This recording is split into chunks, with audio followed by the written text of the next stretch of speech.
In the complex world of finance, few concepts are as fundamental yet as misunderstood as stocks. While many people have heard the term stock market, and may even have casual knowledge of major companies like Apple or Microsoft being publicly traded, the underlying mechanics of what stocks represent and how they function remain mysterious to many potential investors. This comprehensive guide aims to demystify stocks, providing both conceptual understanding and practical insights that can serve as a foundation for informed investment decisions. At its core, stock investing represents one of the most accessible pathways to building long-term wealth, yet it requires a solid understanding of fundamental principles to navigate successfully. Whether you're a complete beginner looking to make your first investment or someone seeking to deepen your understanding of equity markets, this guide will walk you through everything from basic definitions to advanced investment strategies. What is a stock? Understanding ownership in the digital age. A stock represents fractional ownership in a publicly traded company. This seemingly simple definition carries profound implications that many investors fail to fully grasp. When you purchase shares of stock, you're not merely buying a piece of paper or a digital entry in your brokerage account. You're acquiring a legitimate ownership stake in a real business with tangible assets, employees, revenue streams, and growth prospects. To illustrate this concept, imagine a company as a chocolate cake that has been carefully divided into equal slices. Each slice represents a share of stock, and the total number of slices determines how the ownership pie is distributed among shareholders. If a company has issued 1 million shares total, and you own 10,000 shares, you possess exactly 1% of that entire business. This ownership entitles you to a proportional claim on the company's assets, earnings, and future growth potential. The mathematics of ownership becomes particularly interesting when we consider real-world scenarios. Consider a hypothetical situation where a small company has issued only 10 total shares. If you purchase 5 of these shares, you would own exactly 50% of the company, making you a major stakeholder with significant influence over business decisions. While most publicly traded companies have millions or even billions of shares outstanding, making individual ownership percentages much smaller, the principle remains the same. Stock ownership equals business ownership. This ownership structure has evolved significantly over the centuries. Historically, stock certificates were physical documents that shareholders held as proof of ownership. Today, most stock ownership exists in electronic form, managed through sophisticated computer systems that track ownership changes in real time as shares are bought and sold throughout global markets. Why companies choose to sell stocks? The capital formation process. Understanding why companies sell stocks requires examining the fundamental challenge that growing businesses face: the need for capital. Companies sell stocks primarily to raise money for various operational and strategic purposes, including building new factories, developing innovative products, expanding into new markets, paying off existing debts, or simply maintaining sufficient cash flow to meet day-to-day operational expenses.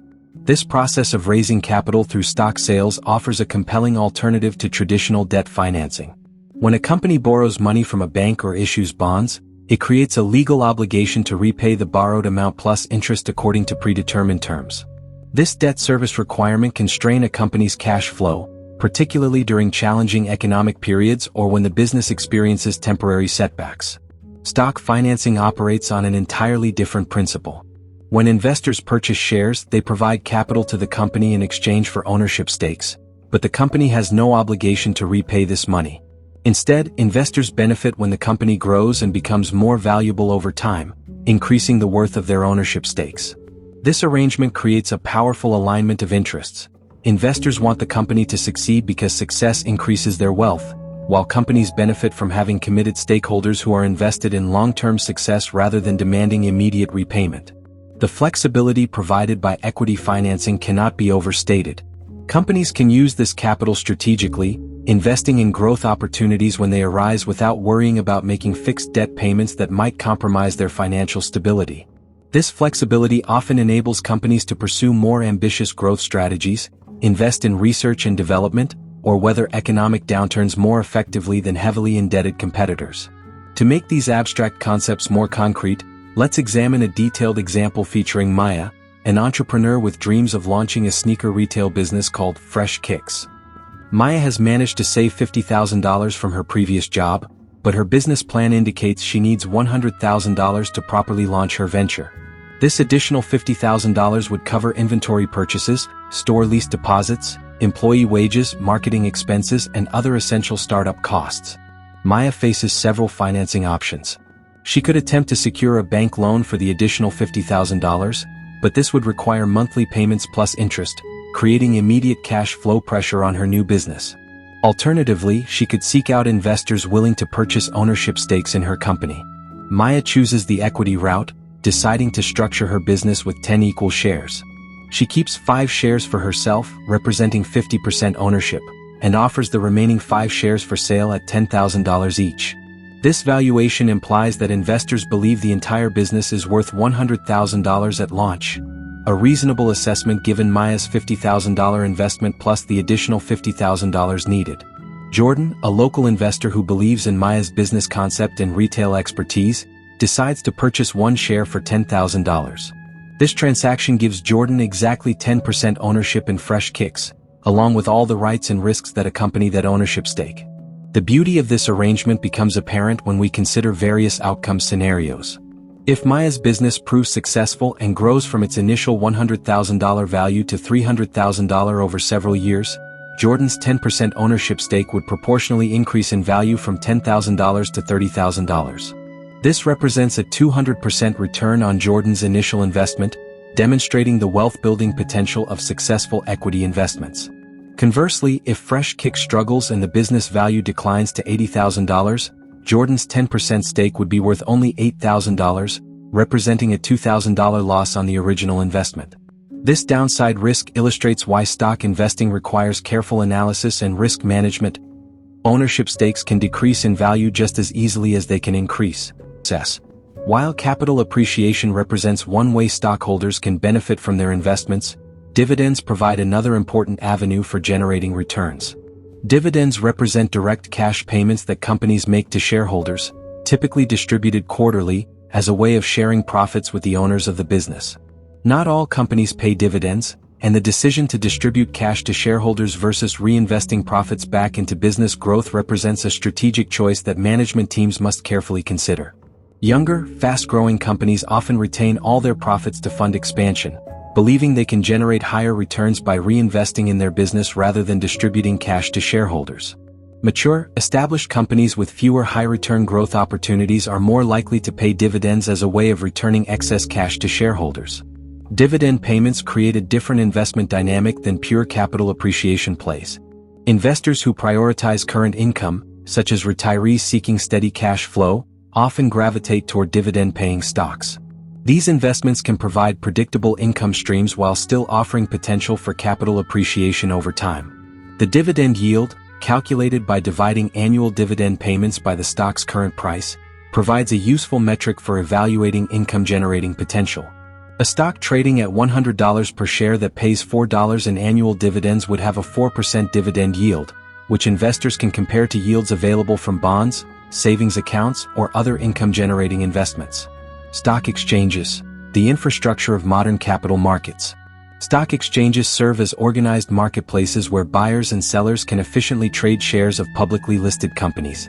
These institutions provide the critical infrastructure that makes modern stock investing possible, offering transparent pricing, standardized trading procedures, and regulatory oversight that protects investors while facilitating capital formation. The New York Stock Exchange, NYSE, and Nasdaq represent the 2 largest stock exchanges in the United States, though dozens of exchanges operate worldwide, including major markets in London, Tokyo, Hong Kong, and other financial centers.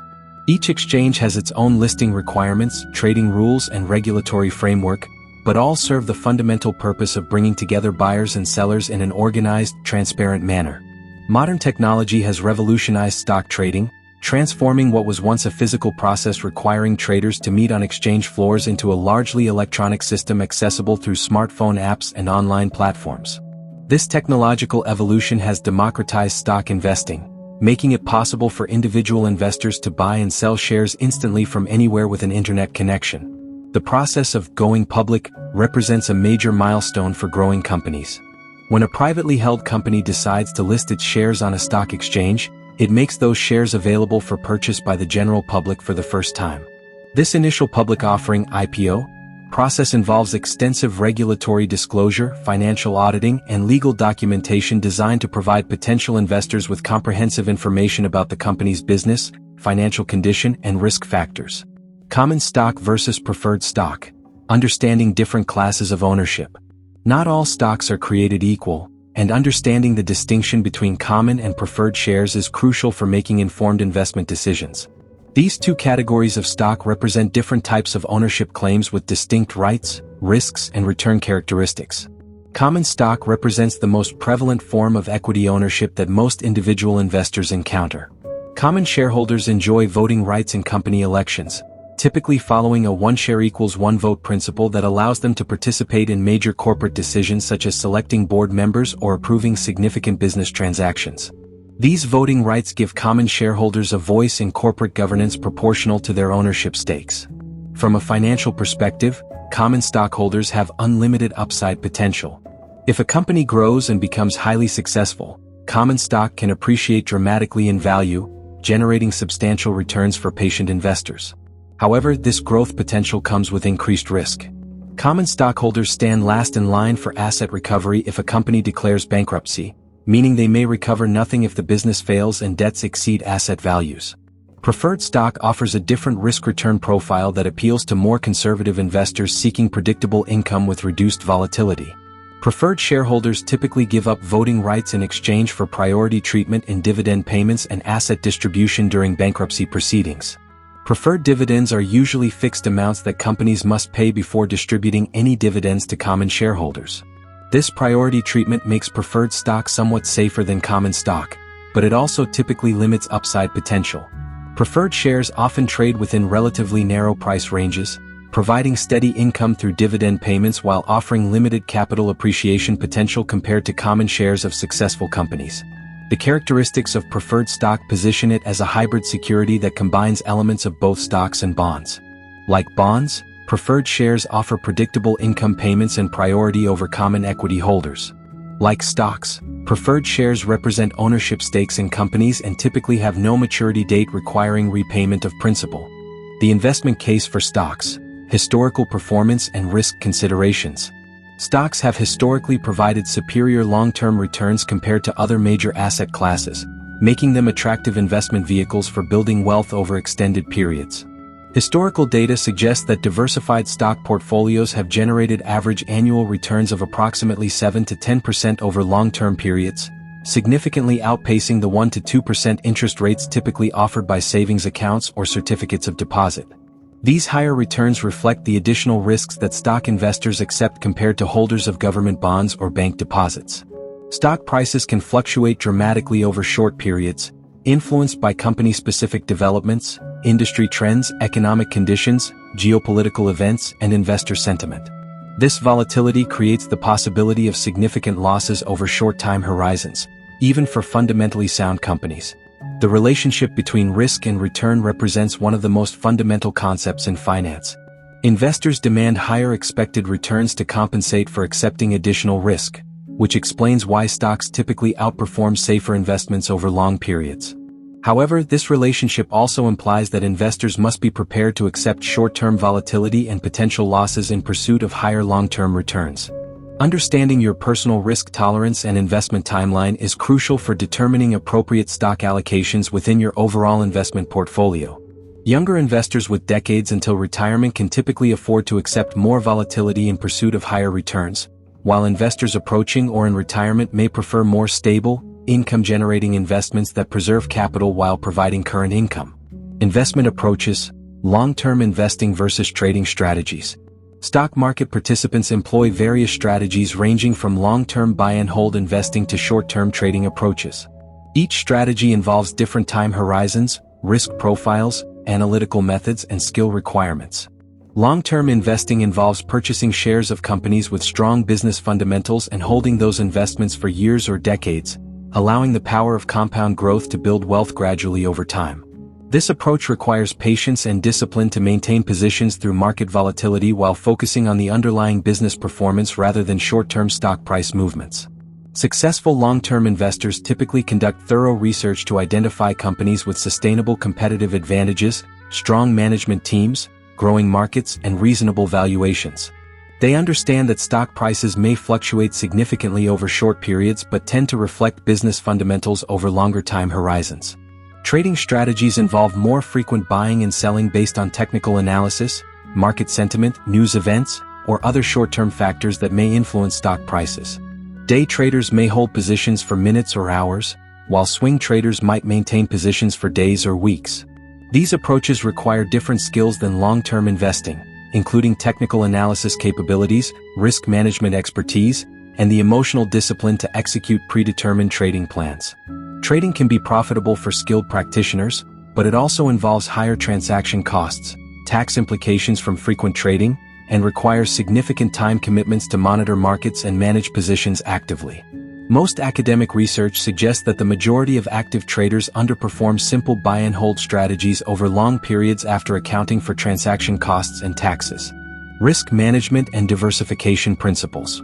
Successful stock investing requires careful attention to risk management principles, with diversification serving as the most fundamental risk reduction strategy available to investors. The old adage about not putting all your eggs in one basket applies directly to stock investing. Concentrating investments in a single company or industry exposes investors to unnecessary risks that can be mitigated through proper diversification. Diversification works by spreading investments across multiple companies, industries, geographic regions, and even asset classes, reducing the impact that any single investment's poor performance can have on overall portfolio returns. If one company experiences difficulties, a well-diversified portfolio will still contain many other investments that may perform well, helping to offset losses from the underperforming position. Modern portfolio theory suggests that investors can reduce risk without sacrificing expected returns by combining investments that don't move in perfect correlation with each other. Technology stocks might decline during certain market conditions while utility stocks remain stable or even increase in value. International stocks may perform well when domestic markets struggle, and bonds often appreciate when stock markets decline. Building a diversified stock portfolio can be accomplished through individual stock selection, but many investors find it more practical to achieve diversification through mutual funds or exchange-traded funds (ETFs) that provide instant exposure to hundreds or thousands of companies through a single investment vehicle. Building your investment foundation. Understanding stocks represents just the beginning of a lifelong learning journey in personal finance and investing. The concepts outlined in this guide provide the foundational knowledge necessary to begin making informed investment decisions, but successful investing requires ongoing education, discipline, and patience. Remember that when you purchase stock, you're buying ownership in a real business with real employees, customers, products, and services. This perspective helps maintain focus on fundamental business performance rather than getting caught up in short-term market noise or speculation. Start with companies you understand and believe in, businesses whose products or services you use and respect. Invest money you won't need for several years, allowing time for your investments to grow and compound. Diversify across multiple companies and industries to reduce risk, and resist the temptation to make frequent changes based on short-term market movements. Most importantly, invest within your means and risk tolerance. Stock investing should be part of a broader financial plan that includes emergency savings, debt management, and other important financial goals. With patience, discipline, and continued learning, stock investing can serve as a powerful tool for building long-term wealth and achieving financial independence.